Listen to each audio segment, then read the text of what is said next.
Observamos el mundo para comprenderlo y para poder evolucionar.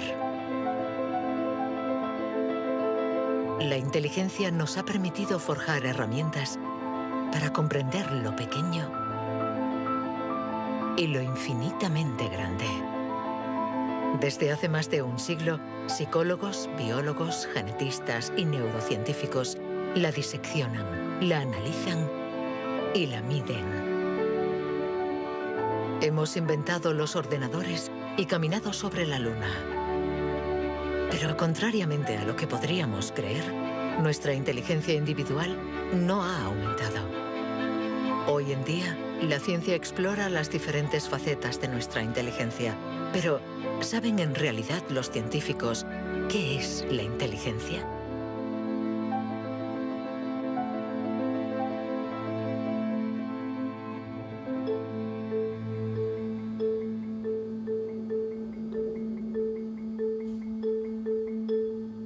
Inteligencia es relacionar. Unir elementos diferentes para hallar soluciones. Para entenderla, hay que conseguir dividirla y aislar todos sus componentes. Los investigadores estudian sus diferentes facetas.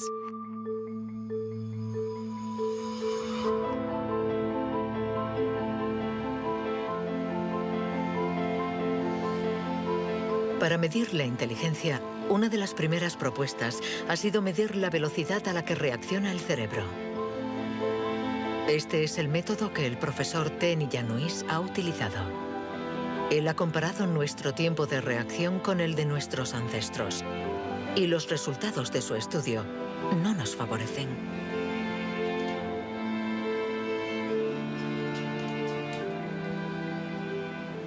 Para medir el tiempo de reacción, mostramos a una persona una luz sobre una pantalla y esta, pulsando un botón lo más rápido posible, debe decir si la luz aparece a la derecha o a la izquierda. No es un acto reflejo, sino una información simple que nuestro cerebro debe procesar. Estos estudios sobre el tiempo de reacción son muy antiguos. Muchos de ellos los llevó a cabo Francis Galton, primo de Charles Darwin, entre 1860 y 1880 en Gran Bretaña. Galton hizo pruebas a muchos miles de personas representativas de la población de la época. La gente tenía entonces un tiempo de reacción muy rápido. Nosotros hemos buscado estudios comparables que hubieran sido hechos durante los últimos 120 años y hemos encontrado unos 15. Al compararlos, hemos podido comprobar que durante los últimos 150 años la gente se ha hecho cada vez más y más lenta. Para el profesor Ten Iannuis, inteligencia es velocidad. Y nuestro cerebro invierte como media 50 milisegundos más que el de nuestros bisabuelos a la hora de procesar una información simple. 50 milisegundos más puede sonar como un algo ridículamente breve. Pero si pensamos en las miles y miles de decisiones que debemos tomar cada día, y somos un poco más lentos en cada decisión, esto puede tener consecuencias muy, muy importantes.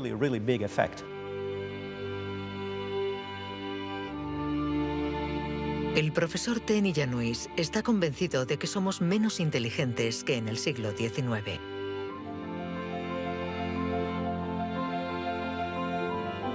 Y la prueba está en la increíble capacidad de invención de este periodo, marcado por una explosión de las innovaciones, de la creatividad, de las ideas. En el siglo XIX hubo muchas innovaciones fantásticas. Hay estudios que muestran que el número de inventos por habitante era 4 veces mayor que hoy en día. El profesor Ten Iannuis piensa que nuestra inteligencia está en declive desde hace por lo menos 150 años. Pero en el siglo XIX, Sir Francis Galton ya pensaba que los ingleses eran bastante menos inteligentes que los griegos de la antigüedad, donde no faltaban las mentes brillantes. Entonces, y los predecesores de los griegos, los hombres prehistóricos. Es extremadamente difícil medir su inteligencia. Sin embargo, en el Instituto Max Planck de Leipzig intentan responder a esta pregunta reconstruyendo el cerebro de nuestros antepasados de la prehistoria.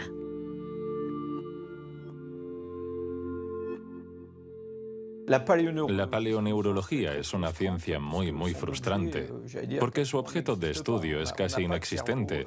No hay cerebros fósiles. Lo que sí tenemos es la caja que contenía este cerebro.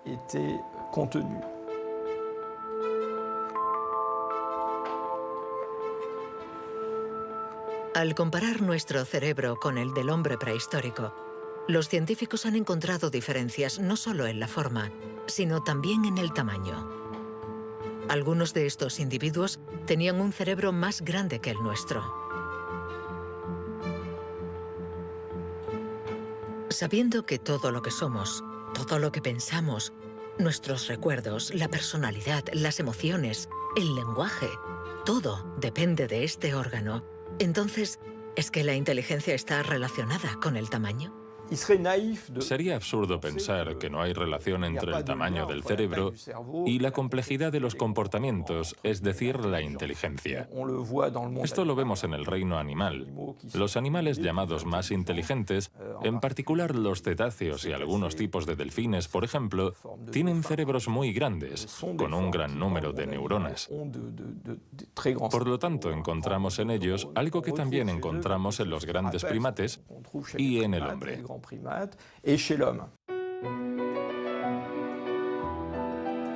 La evolución hizo crecer el tamaño de nuestro cerebro durante 2 millones de años, hasta alcanzar su máximo hace unos 15.000 años.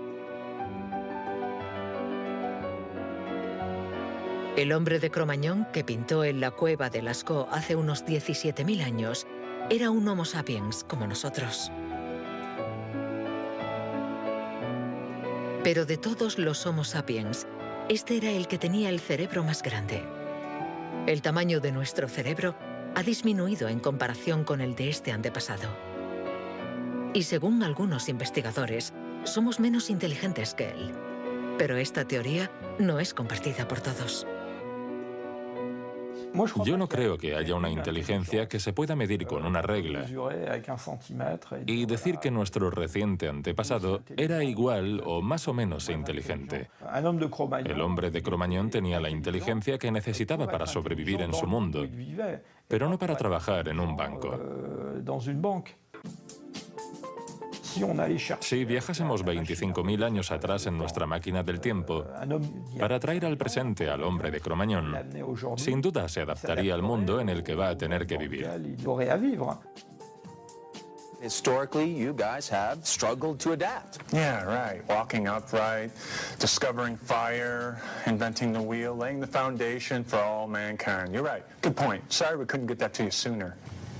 Connie, your reaction? We live in a society where the individual ego and the group dynamic are in constant struggle. Response? Yeah, I have a response. What? ¿Más inteligente? ¿Menos inteligente? Cuando intentamos medir la inteligencia, todo se complica. Y sin embargo, lo hacemos continuamente. En las universidades del mundo entero se enseña qué es la inteligencia. Y todos nosotros, sin ser especialistas, la medimos cada día. Todos medimos la inteligencia. Si es usted soltero y va a un bar y conoce a alguien, lo más importante después del físico es la inteligencia. Medimos la inteligencia de la gente siempre. Si hablamos sobre un concepto difícil o hacemos algo que desconocen, ¿cuánto tardan en entenderlo? Medir la inteligencia analizando las respuestas. Evaluando la pertinencia de las acciones. Comparando a los individuos. Un método que dio lugar a la única herramienta de la que disponemos para medir la inteligencia. El cociente intelectual, inventado por Alfred Binet a principios del siglo XX. Alfred Binet criticó bastante a los alienistas, los psiquiatras de la época. que hacían diagnósticos para juzgar la discapacidad intelectual, separando en grandes categorías: los idiotas, que tenían el grado más alto de discapacidad, después los imbéciles y luego los tontos. En opinión de Binet, sus juicios eran discutibles, muy difusos y diferentes de un psiquiatra a otro. Él pensaba que eran necesarios unos criterios objetivos y una única herramienta de evaluación basada en criterios científicos. En 1905, el Ministerio de Educación francés pidió a Binet que encontrara la manera de detectar a los niños con dificultades escolares. Él no tenía ninguna teoría sobre la inteligencia, pero observando a sus hijas, pensó que podría hacer una evaluación a partir del razonamiento, la capacidad de comprensión y la memoria. Lo que finalmente intentó hacer fue encontrar para cada grupo de edad los problemas característicos de ese grupo. Por ejemplo, les enseñaba una foto y les preguntaba qué representaba. Señaló que los niños de 3 años enumeraban lo que había en la imagen. Hay un señor, una señora, un banco, un árbol. Los de 7 u 8 años describían la imagen. Hay un señor y una señora sentados en un banco. Y por último, los de 12 años interpretaban la imagen. ¿Están tristes? ¿O bien el señor está enfermo? Y cosas así. Así, Binet desarrolló junto a Théodore Simon el primer test de inteligencia. Había nacido el clásico test de la edad mental. Es la relación entre la edad mental dada por el resultado del test y la edad real de la persona. La cifra se multiplica por 100 para obtener el cociente intelectual. Si un niño de 10 años resuelve las pruebas de uno de 12, será un niño adelantado y tendrá un cociente de 120. La idea era relacionar el rendimiento de un individuo con el de otros individuos comparables, es decir, los que están exactamente en la misma categoría de edad, la misma cultura, etc. Y, obviamente, partiendo de una serie de puntuaciones en la prueba para una edad determinada. El cociente intelectual es la posición de un individuo comparado con el rendimiento de otros que son como él o ella, es decir, de la misma edad. Le damos al cociente intelectual un poder exagerado, porque pretende medir una cualidad tan particular como la inteligencia. Es difícil resistirse a la tentación de medirse, de compararse. Lo que sí es un poco ridículo es lo que nos encontramos actualmente en Internet, como las páginas web que calculan nuestro cociente intelectual. La gente hace el test, se encuentra con una cifra y la interpreta. Y si, por ejemplo, esta cifra no es buena, pensamos que no somos inteligentes. Es absolutamente catastrófico. El 2. Es ridículo pensar que una cifra defina a una persona. El 4. El 3. Solo un psicólogo hará un test fiable del cociente intelectual. El 2. Ya que debemos saber cómo interpretarlo en relación con el pasado del individuo, su presente El 2 y el 3. y su personalidad. Este cociente mide la inteligencia. Compara a las personas. Pero ¿nos permite saber si nuestra inteligencia ha evolucionado desde que Binet lo inventó hace más de un siglo? ¿Obtenemos mejores resultados en el test hoy? En Nueva Zelanda es donde por primera vez han respondido a esta pregunta.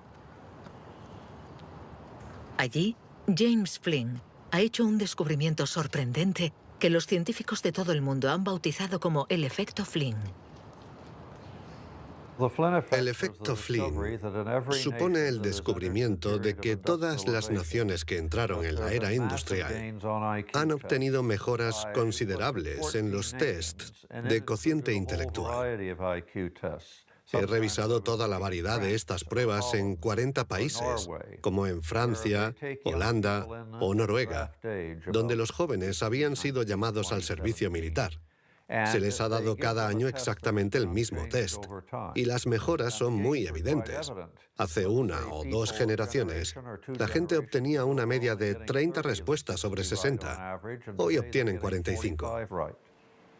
Después de evaluar decenas y decenas de estudios, James Flynn ha mostrado que desde hace más de 60 años obtenemos mejores resultados en estos test.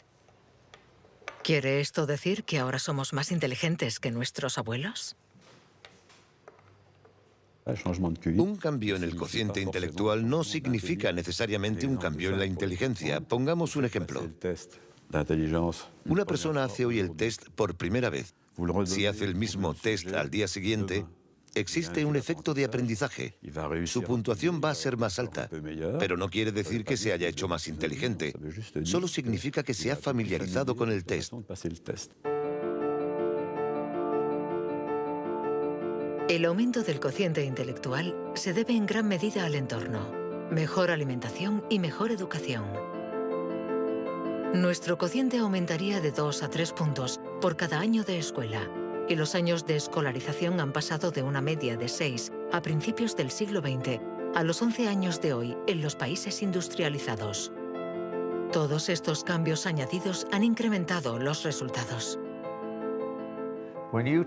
Cuando realizamos un test hoy, estamos preparados en la medida en que la escolarización y otra serie de factores nos han dado la capacidad de aplicar nuestra lógica de forma abstracta. Es decir, que podemos ver una serie de números y acertar el siguiente.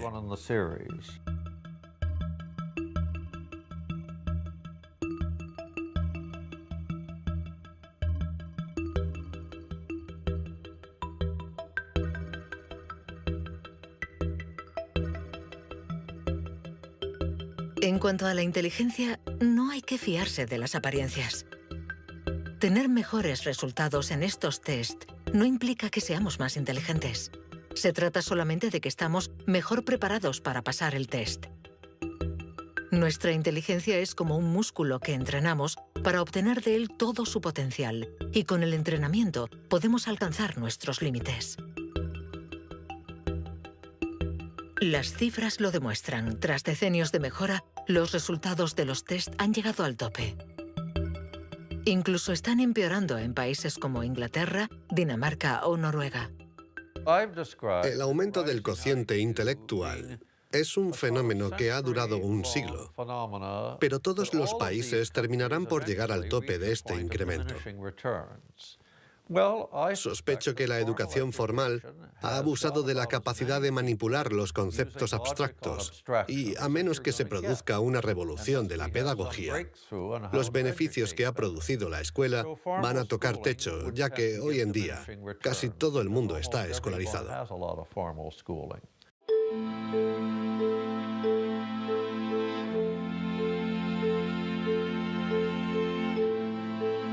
Un cociente estancado. Cerebros cada vez más lentos y más pequeños. ¿Dónde está nuestra inteligencia? Las primeras herramientas para medir la inteligencia se inventaron hace más de un siglo. Y todavía estamos influenciados por las teorías de Sir Francis Galton y Alfred Binet. Pero hoy podemos llegar más lejos. En lugar de medir lo que la inteligencia produce, pongamos nuestra atención en el órgano que produce la inteligencia.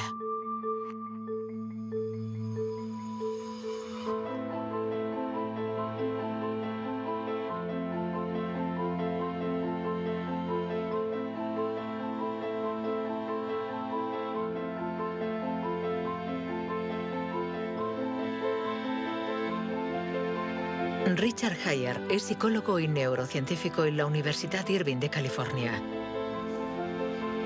Desde hace más de 30 años, intenta averiguar cómo es un cerebro inteligente. Gracias a los progresos de los instrumentos de observación, Heyer y su colega, el profesor Rex Jung, investigan en qué lugar del cerebro se aloja la inteligencia. Veamos el cerebro de Richard Hayer. Vemos un bonito cerebro. El doctor Hayer es una persona brillante e inteligente y vemos todas las regiones que sustentan su inteligencia.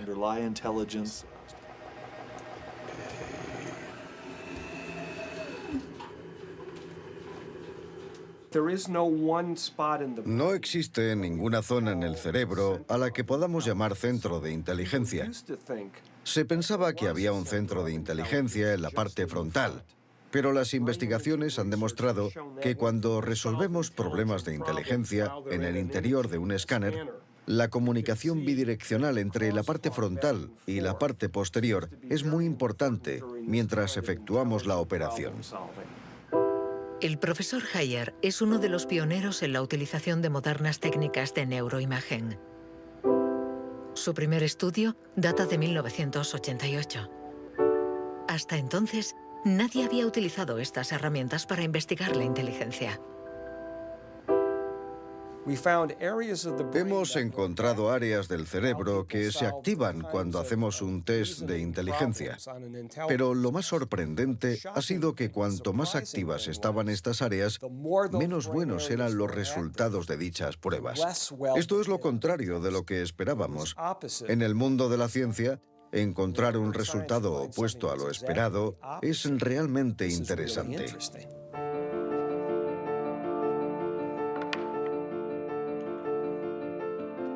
Un cerebro inteligente no es un cerebro que funciona más, sino todo lo contrario. Es un cerebro que funciona menos. Esto es lo que llamamos neuroeficacia. Ser inteligente consiste en resolver un problema con el mínimo esfuerzo.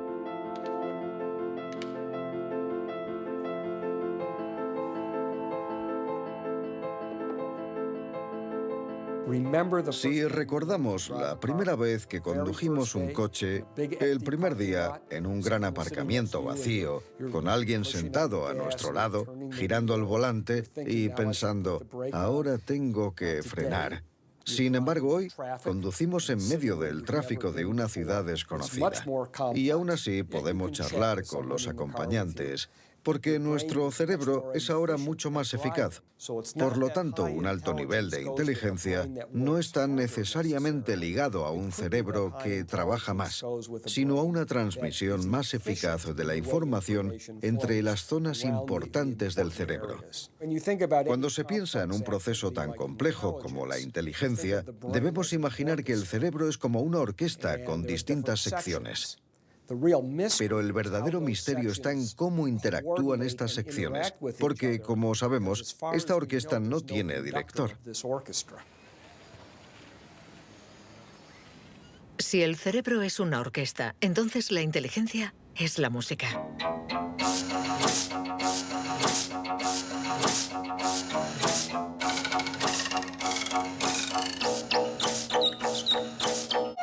Cuando empezamos a interpretar la partitura, nunca sabemos cómo van a tocar juntos los músicos.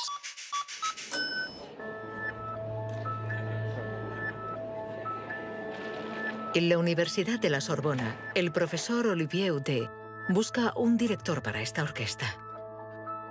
Para encontrarlo, mide la actividad eléctrica del cerebro mientras los niños resuelven problemas. Lo que le interesa es lo que él mismo llama bugs de inteligencia. Mostramos a un niño una imagen con 1, 2, 3, 4, 5 babars separados y 5 babars juntos. Y le preguntamos si hay el mismo número de babars en la parte de arriba y en la de abajo. Hasta los 7 u 8 años, todos los niños del mundo responderían, hay más arriba, porque la imagen es más larga. El cerebro de los niños es fácil de engañar por la inteligencia visioespacial, según la cual longitud es igual a número. Esto significa que tenemos caminos neuronales distintos para resolver una misma tarea.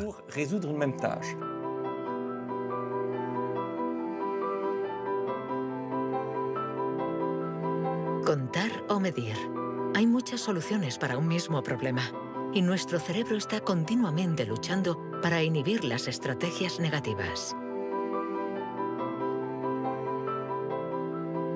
Lo que queremos mostrar, y esta es la originalidad de nuestro laboratorio, es que la inhibición es sin duda el proceso clave y positivo de la inteligencia, porque nos permite resistirnos a nosotros mismos. Resistirnos a nosotros mismos es aprender a controlar las interferencias que perturban a nuestra inteligencia. El test de Stroop es uno de los métodos de observación de estas interferencias. Consiste en decir el color de una palabra sin leerla. Azul, amarillo, rojo, amarillo, verde. ¿Rojo, verde? ¿Verde? ¿Rojo? verde, amarillo, Amarillo, rojo. amarillo, amarillo, rojo. Amarillo, rojo, Amarillo, amarillo. Rojo, verde, rojo, amarillo, azul, verde.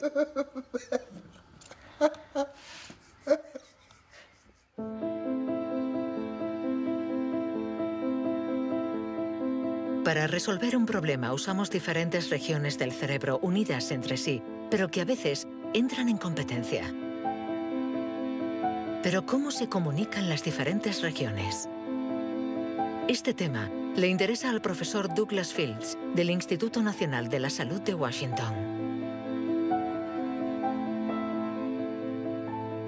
El cerebro está hecho de dos clases de tejidos, materia blanca y materia gris.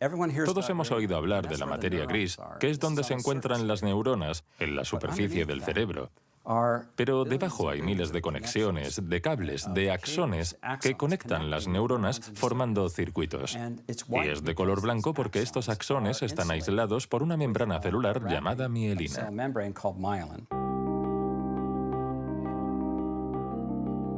La mielina envuelve los axones y permite que la información circule de forma rápida y eficaz en el cerebro.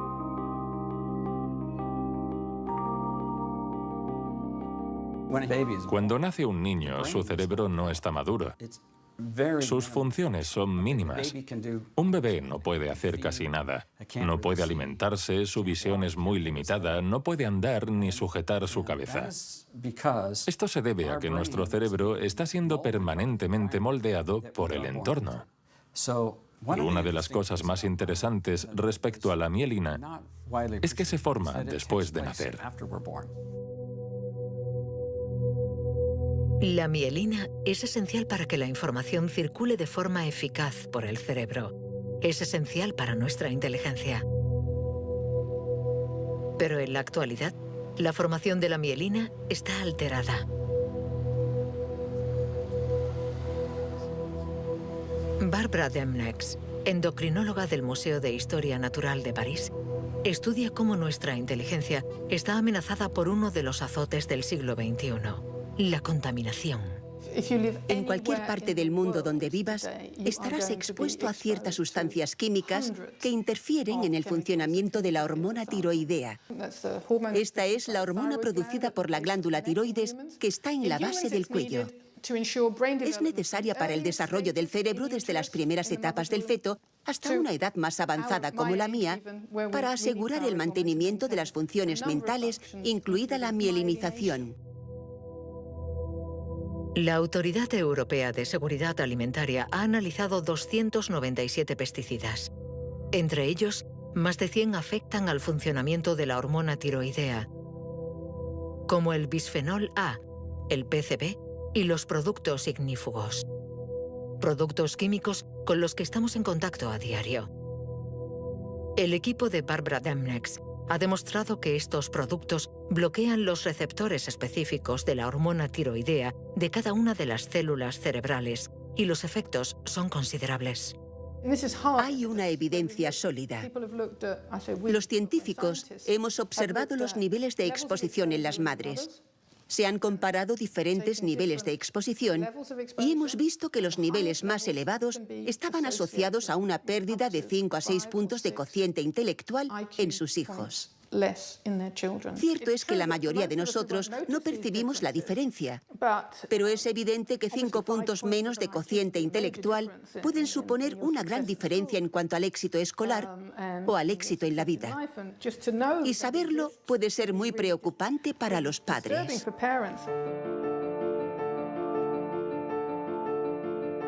Nuestra inteligencia nos ha permitido crear un mundo complejo, pero a costa de degradar el medio ambiente.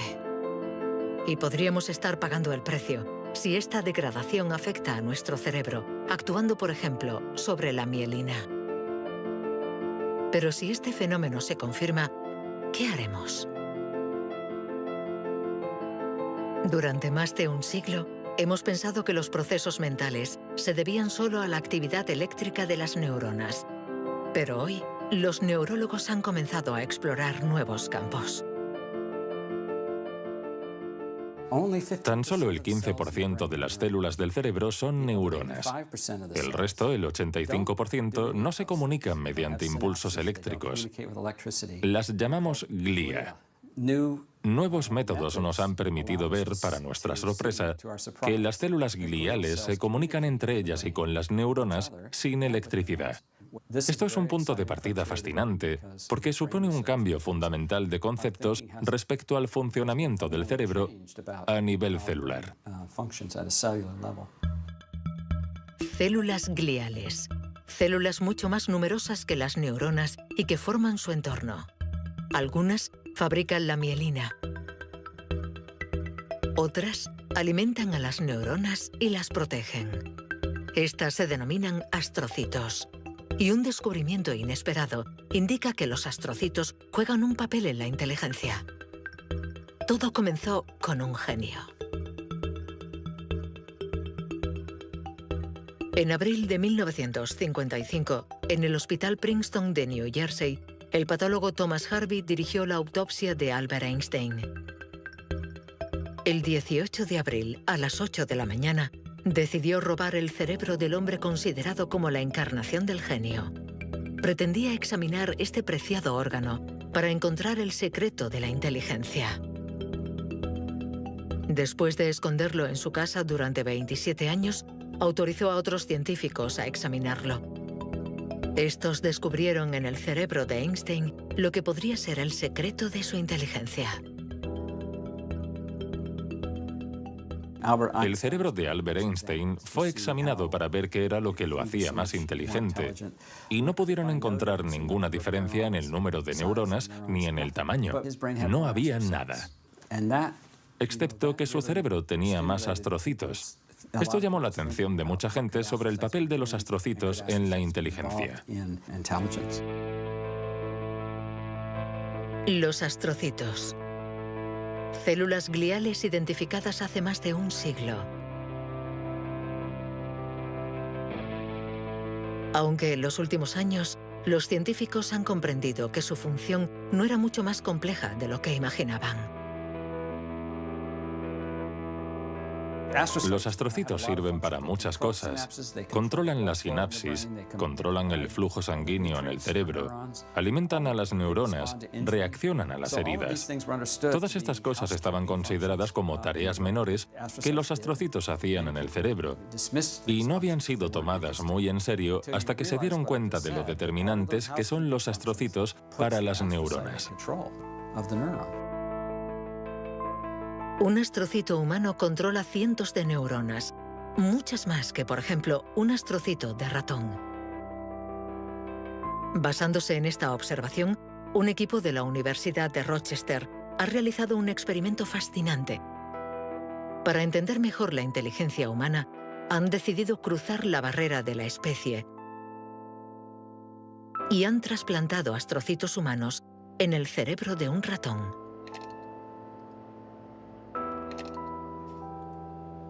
Hemos trasplantado astrocitos humanos en ratones y el trasplante invadió literalmente todo su cerebro. Cuando lo revisamos un mes después, pudimos ver que allí donde habíamos realizado el injerto, este ocupaba un lugar discreto. Un año más tarde, todo el cerebro se había injertado a sí mismo. Todas sus células habían sido literalmente reemplazadas por células humanas. Y nos dimos cuenta de que estos ratones tenían más memoria y más capacidad de aprendizaje que los no injertados. Para comprobar las capacidades de los ratones con el cerebro modificado, los metieron en un laberinto. ¿Resultado? Los injertados encontraron la salida 2 veces más rápido que los no injertados. Este experimento no deja lugar a dudas. Los astrocitos favorecen la memoria y el aprendizaje. Juegan un papel clave en nuestra inteligencia.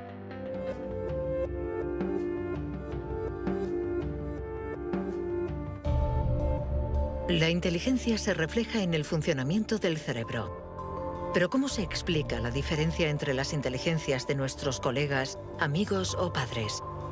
¿Es que tienen más materia blanca, menos astrocitos o sus neuronas son más rápidas? El origen de nuestras capacidades se encuentra en parte en nuestros genes. Robert Plomin estudia la genética del comportamiento. En sus investigaciones ha visto crecer a miles de niños y gracias a ello espera poder encontrar los genes que influyen en la inteligencia. A menudo la gente desea saber en qué medida la inteligencia viene determinada por los genes. En primer lugar, hay que insistir en que la palabra determinar no es adecuada. Debemos decir influenciar, ya que, como sucede con el tamaño, está estrechamente relacionado con los genes, pero no determinado por ellos. Si somos altos, es probable que nuestros hijos sean más altos que la media, pero si están mal alimentados o enfermos, serán más bajos. Esto no es determinar, es influenciar. En otras palabras, los genes nos dan el potencial y el entorno decide el resultado final. Para entender las relaciones complejas entre genes e inteligencia, Robert Plomin ha realizado miles de test en gemelos. Los gemelos idénticos tienen la particularidad de ser clones, tienen exactamente los mismos genes.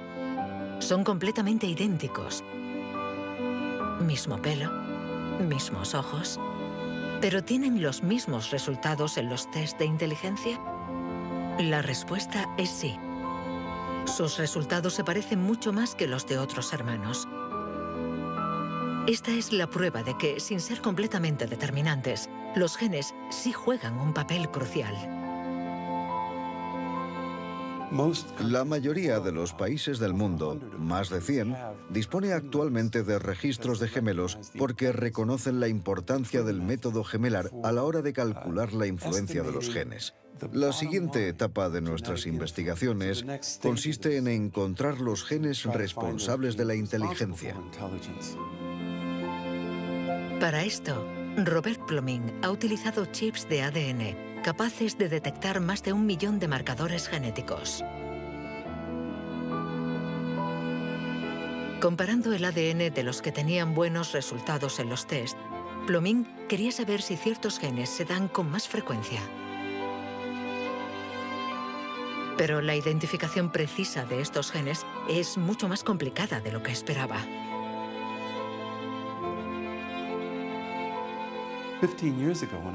Hace 15 años, cuando comencé a buscar los genes de la inteligencia, nadie imaginaba que sería una tarea tan difícil. Pudimos identificar más de 300 genes que influyen sobre la inteligencia. El problema era que habíamos estudiado solo el 1%.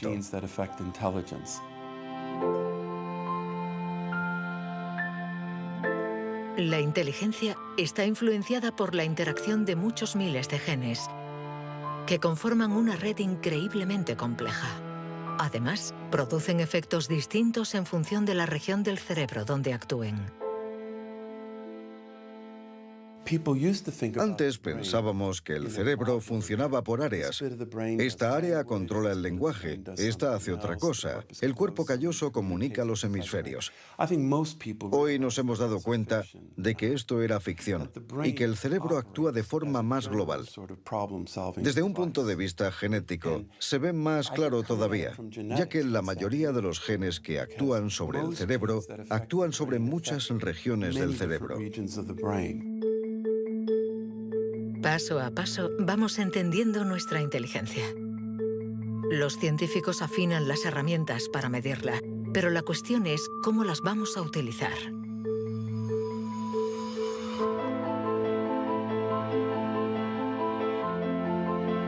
La inteligencia es lo que mejor predice nuestro nivel de estudios o nuestro empleo. Por lo tanto, hablar de la inteligencia es delicado, ya que tendemos a valorar, clasificar y jerarquizar, con el riesgo a equivocarnos que conlleva. El error de razonamiento está en considerar que la inteligencia puede ser esencialmente hereditaria. Y esto nos ha llevado a divagaciones, en mi opinión, total y absolutamente ridículas. Por ejemplo, en 1924, creo, se votó en Estados Unidos una ley que restringía la inmigración mediante cupos, porque en los test daban resultados menos buenos.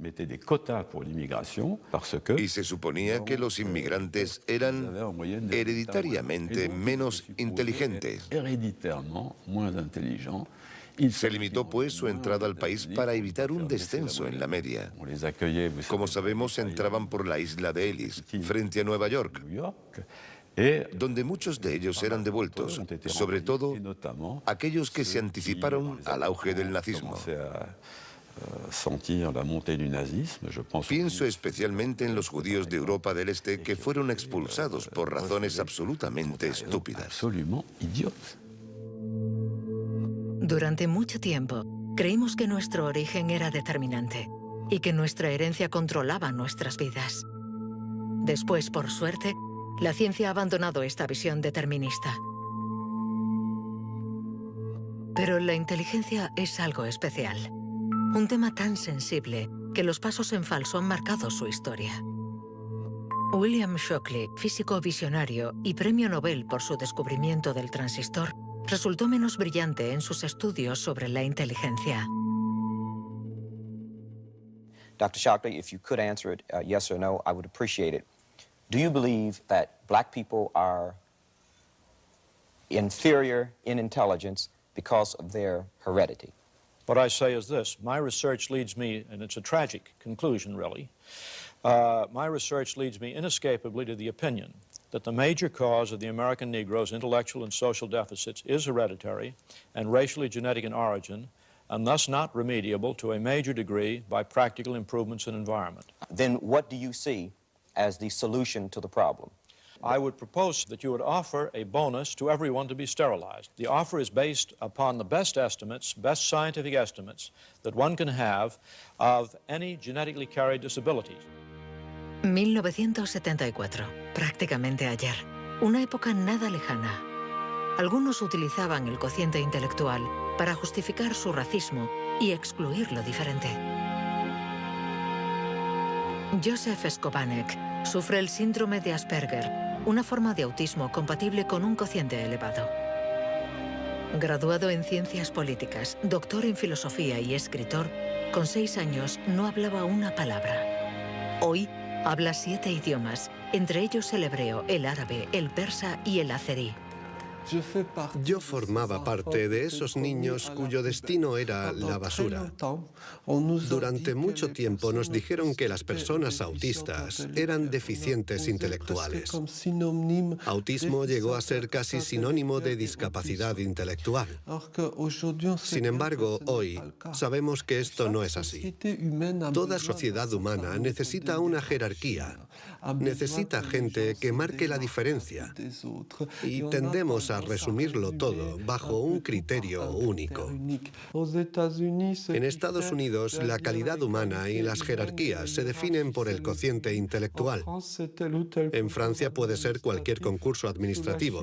En la China imperial eran los famosos exámenes del mandarín.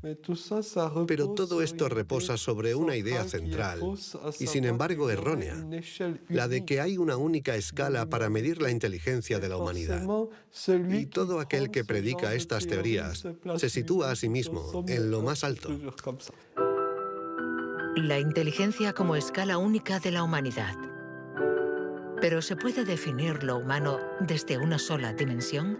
¿Podemos ser definidos tan solo por la inteligencia cuando ella misma tiene tantas facetas distintas?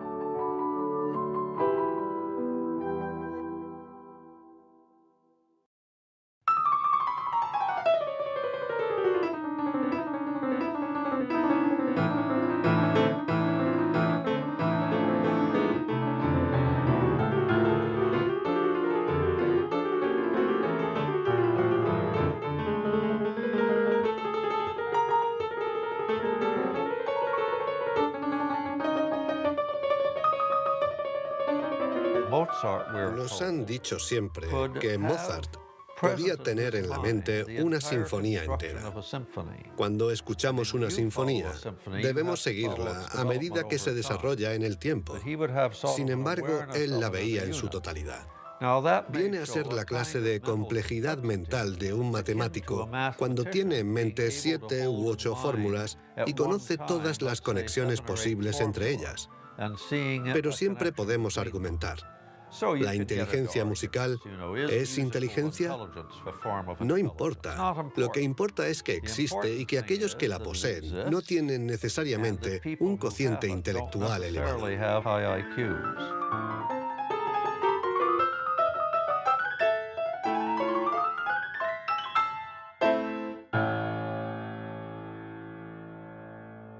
Siempre ha existido una reticencia a considerar que existen formas distintas de inteligencia y una cierta tendencia a querer determinar un cociente intelectual general. Una única escala de inteligencia donde podemos situarnos por encima o por debajo. Pero la realidad lo contradice. Existen numerosas formas de inteligencia y podemos tener un nivel muy alto en algunas de ellas y un bajo nivel en otras. Esta idea estaba en los primeros estudios sobre la inteligencia.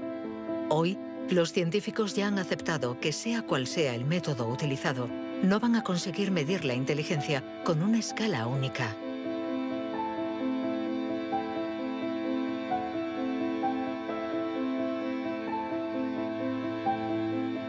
En la Universidad de Nuevo México, el profesor Rex Jung está convencido de que para resolver cualquier tipo de problema usamos distintos tipos de razonamiento. Y lo que llamamos inteligencia no es sino uno más de ellos. Creo que la creatividad es otro modelo de funcionamiento del cerebro y lo que intento averiguar es si es diferente a la inteligencia o similar. ¿Estamos hablando de lo mismo o de algo distinto? Y he llegado a la conclusión de que la creatividad es un proceso de razonamiento básicamente diferente.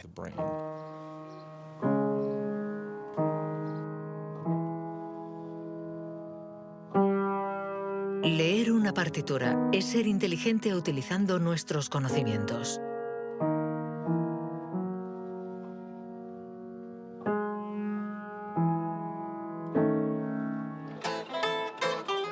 Improvisar es ser inteligente inventando y siendo creativo.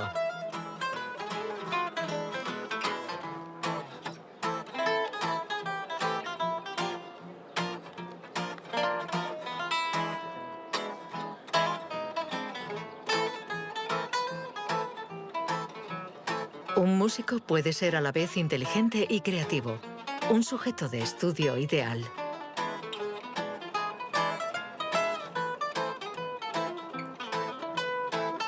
El profesor Jung ha estudiado numerosos cerebros para saber cómo pueden coexistir inteligencia y creatividad.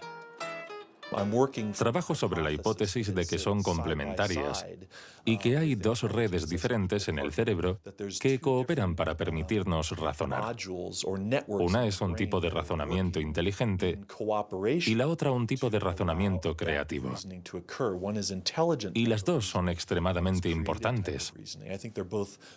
Estamos muy cerca de comprender cómo funcionan. Nuestra teoría es que la red de la inteligencia se sitúa sobre todo en la superficie del cerebro. Con la creatividad las cosas son diferentes, porque depende principalmente de la llamada red de modo por defecto, situada en el interior del cerebro. Estas dos redes intercambian permanentemente información para que podamos resolver los problemas que nos plantea el mundo en que vivimos.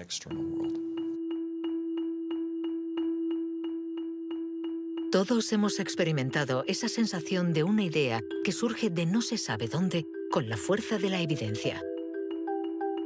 Lo que nos revelan los neurocientíficos es que la forma de razonamiento inventivo-creativo es una única forma de razonamiento. ¿Podemos ser inteligentes sin ser creativos? ¿O creativos sin ser inteligentes? ¿Esta cuestión tiene sentido? Para evolucionar de forma inteligente, ¿no necesitamos todos los recursos de nuestra mente? No podemos ser creativos, por ejemplo, en física, si solo tenemos formación en física.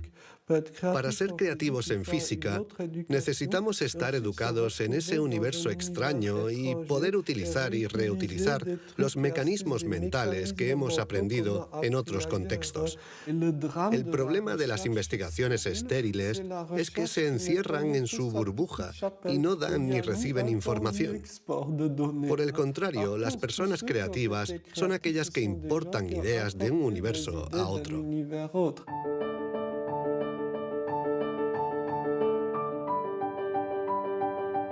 Los hilos se tejen. El cuadro se completa. Los científicos ensamblan poco a poco las diferentes piezas de nuestra inteligencia. Pero el mundo evoluciona y la inteligencia también. El cerebro está en permanente evolución y permite que la inteligencia se adapte a los problemas que debemos resolver, por múltiples y variados que estos sean. Cuando era niño, sabía que yo no funcionaba como los demás y era consciente de ello. Esto me hizo reflexionar y me llevó a imaginar un mundo plural. Un mundo donde no hubiera una única forma de clasificar y de medir, sino muchas. Lo que quiero decir es que la verdadera inteligencia humana no está en pensar de forma plural y saber tener en cuenta distintas formas de entender el mundo y no solo una.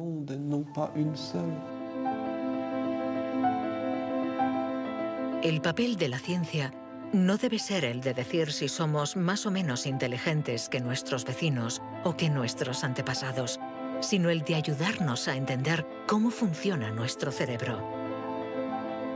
Así, sabremos cuidar nuestra inteligencia y también mejorarla para tejer hilos de unión entre nosotros y la diversidad que nos rodea.